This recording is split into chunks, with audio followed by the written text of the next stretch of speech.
예, 안녕하십니까.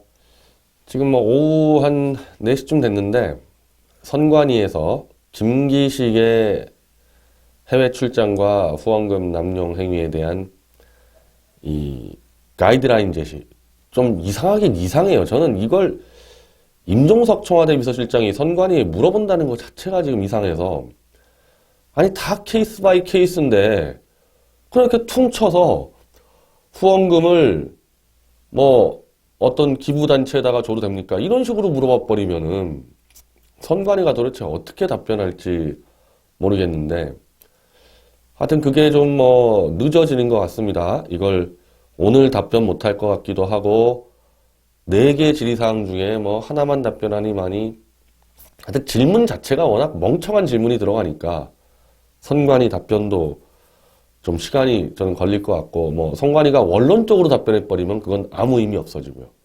김기식이라는 사유가 있는데 김기식 빼고 그냥 대충 답변해버리면은 의미가 없는 거죠. 그래서 이게 시간 끌기 플러스 이걸 빌미 삼아서 국회의원 전체의 후원금과 해외 여행을 조사하겠다. 청와대에서. 한마디로 이번 기회에 국회의원들 뒷조사 다 해버리겠다. 뭐 그런 전략 아니겠습니까?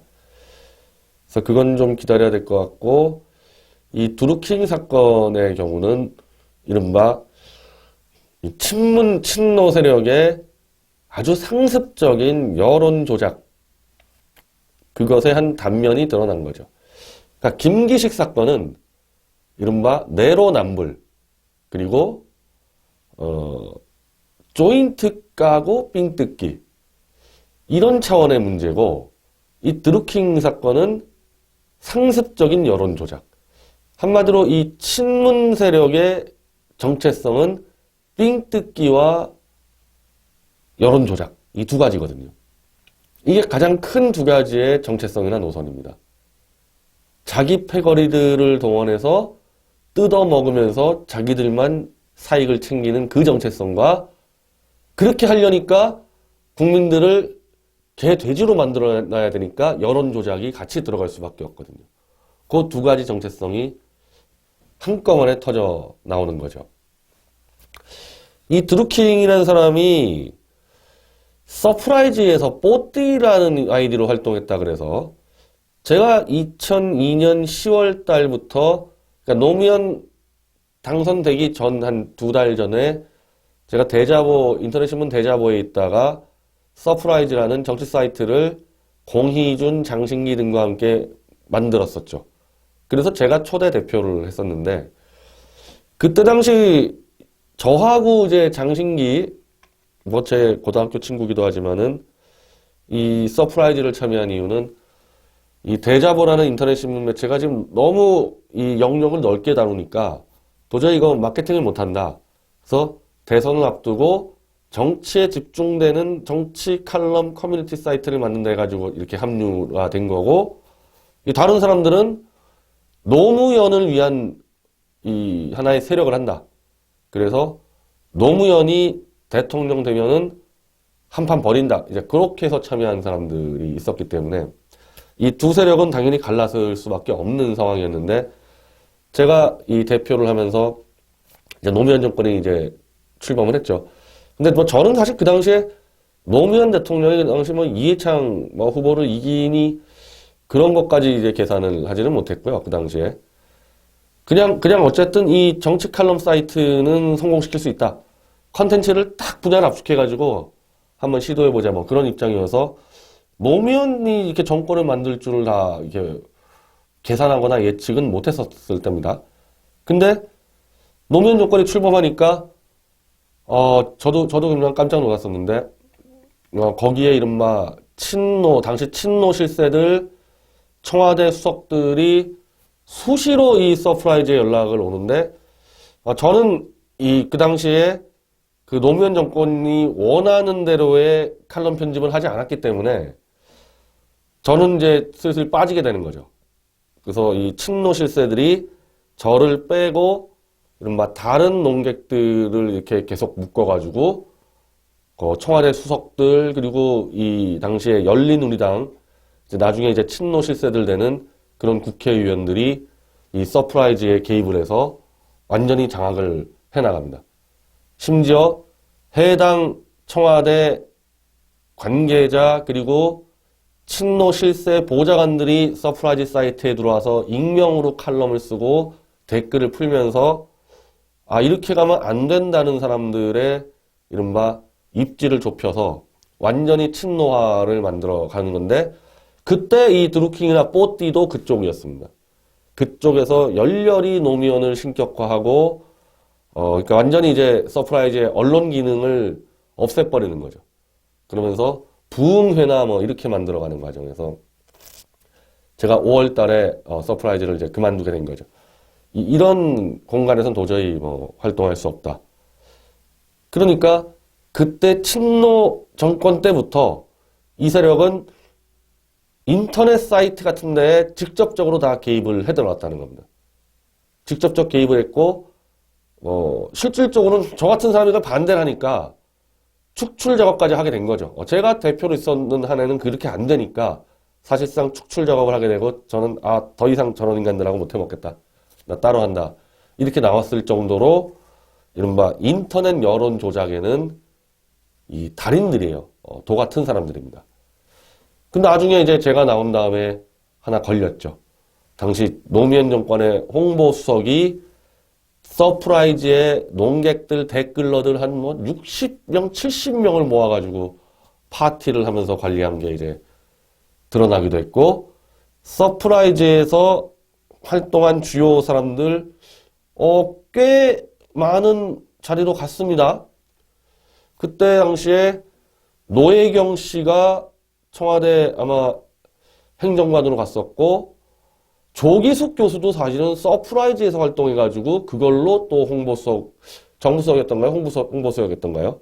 그렇게 갔었고, 한 서프라이즈에서 노무현에게 충성을 바치는 사람들은 꽤나 많은 감투를 쓰고 올라갔었고, 그때도 이 청와대 관계자들이 이 댓글러들 불러놓고 밥 사고 술 사면서 노무현 대통령님이 늘 서프라이즈를 확인하신다, 이렇게 전달을 했었고, 실제 노무현 대통령은 서프라이즈에 칼럼도 기고하고 야밤에 댓글도 쓰고 그런 식으로 관리를 했었죠.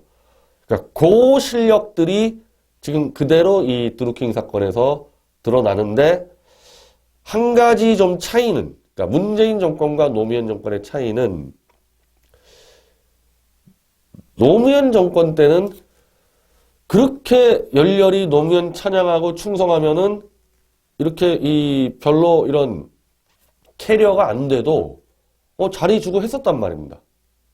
그리고 사업하면 사업도 도와주고, 거기 서프라이즈에서 저 다음으로 이제 대표가 된, 그러니까 제가 이렇게 딱 관리해서 키웠는데 이 친노 세력이 밀려 들어오니까 제가 나가고 다음 대표가 된 서영석 씨 같은 경우는 노무현 정권 때 데일리 서프라이즈라는 또 인터넷 신문사를 차려서 정권의 실세 입량 다니면서 뭐 광고 수주하고 뭐 그런 일들을 벌였고, 그런대로 그러니까 좀 다양한 기회가 있었어요. 제가 좋게 평가하면은 열심히만 뛰면, 인터넷상에서 열심히 노무현 찬양하고 보수 세력 짓밟으면은 챙겨줬단 말입니다. 노무현 정권에서는.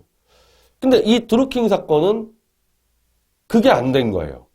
그게 안 된 겁니다. 그러니까 이제 문재인 정권하고 노무현 정권하고를 비교했을 때, 노무현 정권은 그냥 충성만 바치면 막 썼는데, 지금 문재인 정권은 충성을 바쳐도 안 써줘. 그러니까 임종석이 중심이 되고 김기식이 중심이 된 과거 주사파 운동권들과 참여연대 운동권 패들을 제외하고는 일체 먹을 거를 나눠주지 않는 노무현 정권보다도 훨씬 더 폐쇄적으로 지금 운영이 된다는 거거든요. 지금 이 드루킹 사건도 그게 아닌가. 노무현 정권 때는 이런 일이 안 벌어졌죠. 왜냐하면 충성하면은 뭐라도 챙겨줬으니까. 근데 지금 나오는 게 오사카 영사관이어서 그렇지, 그럼 다른 거는, 아니 드루킹이 오사카 영사관 그거 하나만 얘기했겠어요? 뭐 좀 다른 건 좀 해줬나 안 해줬나? 만약에 다른 거라도 뭐 좀 해줬었으면은 이렇게 댓글 부대에 배우를 까버리겠다고 튀어나와서 그런 일이 안 벌어졌을 거고, 그러면 이렇게 체포할 일도 없었겠죠. 그러니까 노무현 정권과 달리 문재인 정권은 대선 때 이용해 먹고 같이 나눠 먹질 않고 주사파 운동권 패거리끼리만 폐쇄적으로 해 먹으니까 거기서 이게 지금 벌어진 사건이 아니냐는 겁니다. 노무현 때랑은 좀 분명히 다른 점이 있는 거죠. 그래서 그제죠. 제가 대구에 이제 집회 갔을 때, 대구에 우리 독자들하고 저 오영국 선글라스맨 그 같이 집회 준비한 팀하고 얘기했을 때, 진짜 그런 말이 나왔어요. 저는 그땐 이 사건을 인지 못했을 텐데, 아니, 네이버에서 요즘 댓글이 굉장히 반문재인이 많이 는 것 같다. 그러니까, 요즘에 걔네들 댓글 작업 안 할 거 아니냐. 이미 정권 다 먹었는데. 이제 보니까, 드루킹뿐만 아니라, 드루킹만 했겠어요? 몇 개 팀이 있었겠죠? 지금 뭐 경찰에서 그런 말들도 흘러나오는데, 댓글 작업한 팀들을 챙겨주질 않으니까, 드루킹처럼 이 폭로하겠다고 나왔다가 감옥 가는 일도 생기는 거고, 뭐 잘 안 챙겨주니까 흩어졌을 수도 있는 거고, 그러니까 여론 조작을 가지고 정권을 잡아놓고서 지금 그게 좀 관리가 지금 좀 안 되는 부분들이 있는 거죠. 그걸 제대로 안 챙겨주니까. 그래서 이 정체성인데 문재인 정권은 여론 조작 없으면 그대로 무너지는 정권입니다. 이게 지금 잘못된 게 한두 건이 아닌데 요즘에는 아마도 이 여론 조작보다는 여론조사 조작에 더 힘을 실어주는지 지금도 뭐 66% 지지율 이게 없으면요 그냥 무너지는 정권이에요. 이렇게 폐쇄적으로 운동권만 챙겨 먹는데 민주당에서 문재인 정권을 보호하려고 나올 만한 사람들이 몇 명이나 있겠어요. 운동권 패들 빼놓고는. 국회는 원래부터 야당이 다수고 이 상황에서 문재인이 뭐 어떻게 버팁니까? 여론 조작을 하는 지금 이 큰 기둥들이 뽑혀 나가고 있는 것 같은데 여론조사 조작으로 한번 버텨보겠다? 그게 될까? 지금 여론조작이 필요한 이유도 바로 김기식 문제 아닙니까? 김기식에 대해서 김기식을 지켜주세요. 또 9만 명이 청원 들어갔다는데 이것도 여론조작이잖아요. 그게 말이 됩니까? 김기식을 지키자고 하는 게 아직 남아있는 작전 세력들이 움직였겠죠.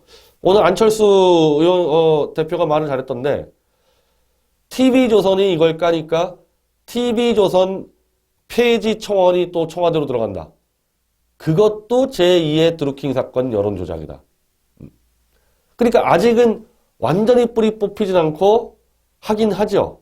그러나 드루킹 사건이 터져나가면서 이제는 여론조작의 이 힘이 약화되고 여론조사 조작에 의존을 하게 되는 거 아닌가. 근데 이게 다 연결돼 있거든요. 그래서 드루킹도 그 얘기 하잖아요.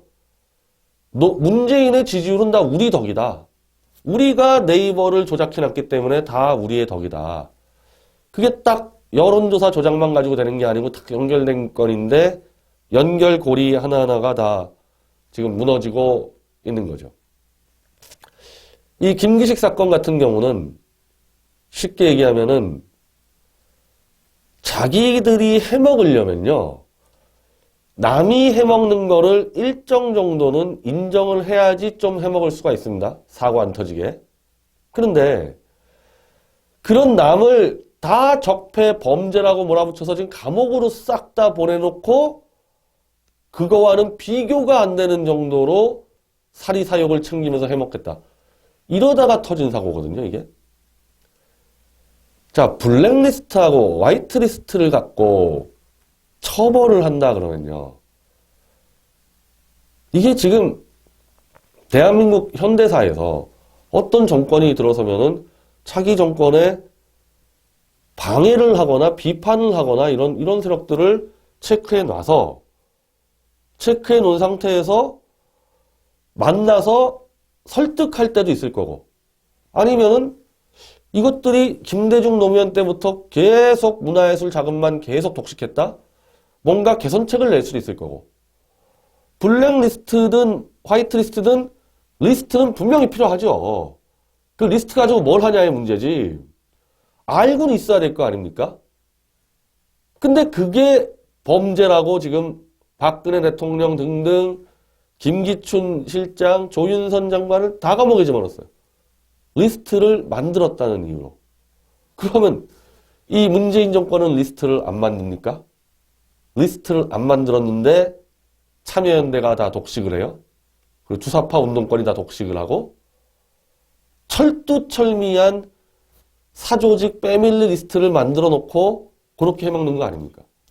그러면 그렇게 해먹으려고 작정을 했으면 어떻게 화이트리스트, 블랙리스트를 갖고 전 정권 사람들을 다 감옥에 집어넣고 뭐 문재인은 뭐 블랙리스트에 된 사람들에게 사과를 하고 어떻게 그럴 수가 있습니까? 아니 그럼 저는 지금 이 정권의 블랙리스트가 아니에요? 그 미디어치는 왜 공격 광고가 다 빠지죠? 아, 빠지는 정도가 아니죠. 왜 하나가 없죠? 블랙리스트가 아니라면서? 그러면 똑같이 광고 요청하면은 이념 서양 상관없이 그냥 회원수나 조회수나 이런 거 가지고 광고 줘야 될 거 아닙니까?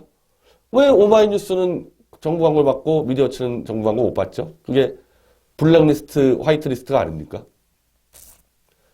그걸 뻔히 알면서 블랙리스트, 화이트리스트를 더 철저하게 구분하고 화이트리스트는 더 좁게, 블랙리스트는 더 넓게 이렇게 하는 정권이 블랙리스트로 전 정권 사람들을 다 감옥에 보낸다.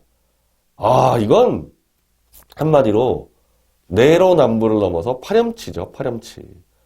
해먹으려고 해도 이런 식으로 하면 안 되는 겁니다. 그 원한과 그 논리적인 일관성 부족을 극복을 못하죠. 이렇게 되면은. 그래서 지금 김기식 사건이 터져 나온 거 아니에요? 그럼 터져 나왔으면은 재빠르게 빨리 그냥 내보내면 되는데 선관위까지 끌어들여가지고 국회 전체로 이슈를 돌려서 한번 승부를 걸겠다. 노무현 정권하고 굉장히 유사한 DNA인데 노무현보다도 훨씬 폐쇄적이고 훨씬 파렴치합니다. 그건 분명해요. 노무현이었으면요 김기식 날렸을 거예요. 이렇게까지는 안 해요 노무현은. 그러니까 문재인이라는 사람은 노무현이 그래도 유지하고 있던 최소한의 양심 자체를 다 없애버리는 정상적인 비판이나 커뮤니케이션이 안 되는 그냥 양심 자체를 지성은 말할 것도 없고 양심 자체가 없으니까 이런 짓을 할 수가 있는 겁니다. 그럼 왜 노무현 정권보다 지금 마치 잘 나가는 것처럼 느껴지냐? 그게 여론조작이죠. 여론조작이 따라와야지만 이게 가능한 건데 이번에 여론조작의 정체성이 드러나고 이 팀과 세력이 흔들리면서 문재인 정권을 바치는 정체성이자 방패가 무너질 것 같다.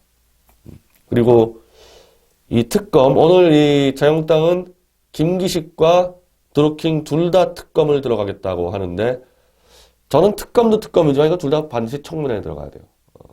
청문회에서 관련자들 다 끌어내야 됩니다. 완전히 끌어내야 돼요. 뭐 만약에 협상을 하게 되면은 청문회부터 무조건 관철시키고 청문회에 이어서 특검을 들어가는 게 맞겠죠. 그렇게 해서 이 정권의 정체성이자 아킬레스건이 드러나는 점에 대해서 끝까지 물고 늘어져가지고 이번에 끝내야 되지 않을까. 이게 지금 문재인 정권이 사고치는 게 국내가 아니라 외교 안보에서 지금 대형 사고들을 치고 있기 때문에 이대로 4월 27일 문재인, 김정은 만났을 때 또 사고치고 여론조작하고 그럴 거 아닙니까? 그 상황을 우리가 어떻게 받아들입니까? 이 정체성에 가지고만 해도 문제인데 이런 정체성으로 대한민국의 국가 안보를 흔들어버리고 국제 질서에서 완전히 동떨어진 방향으로 간다. 이번에 정말 끝장을 내야 될 겁니다. 그리고 이제 그렇게 되면 자연스럽게 문재인 정권과 국회가 전면전을 벌이게 되는데 그때 손석희 아마 조심해야 될 거예요. 그때 양자가 모두 필살기 들고 싸우게 되면요. 그냥 떨어져 있는 무기라도 들고 싸운단 말입니다. 문재인을 공격할 것들은 다 꺼내들고 문재인이 국회를 해산시킬 수 있는 것들은 다 꺼내들 겁니다. 그때 국회 쪽의 무기가 손석희가 될 가능성이 높죠. 왜냐? 문재인이 결국에는 검찰, 경찰 동원해서 공격 안 할 겁니까? 그럼 검찰이 국회를 칠 때 검찰하고 맞설 수 있는 국회의 카드는 딱 손석희죠. 태블릿 조작 손석희죠. 그리고 당연히 이 싸움에서는 손석희는 문재인의 최전방 나팔수로 나갈 거니까 그 탄핵 내각제 세력들 어쨌든 살아남으려면은 문재인의 정체성을 쳐서 끝내겠다고 싸움이 번지는 상황이 당신들이 야합을 하고 싶어도 야합이 안 되는 둘 중에 하나 죽어나가든지 아니면은 둘 다 죽어나가든지 그런 정도 가는 싸움이니까 무기를 빨리빨리 확보해라. 그 중에서 문재인의 검찰과 문재인의 여론조작 선봉대를 파괴시켜야 되는데 그게 손석희니까 손석희에 대해서 미리미리 다 체크해 놓기 바랍니다.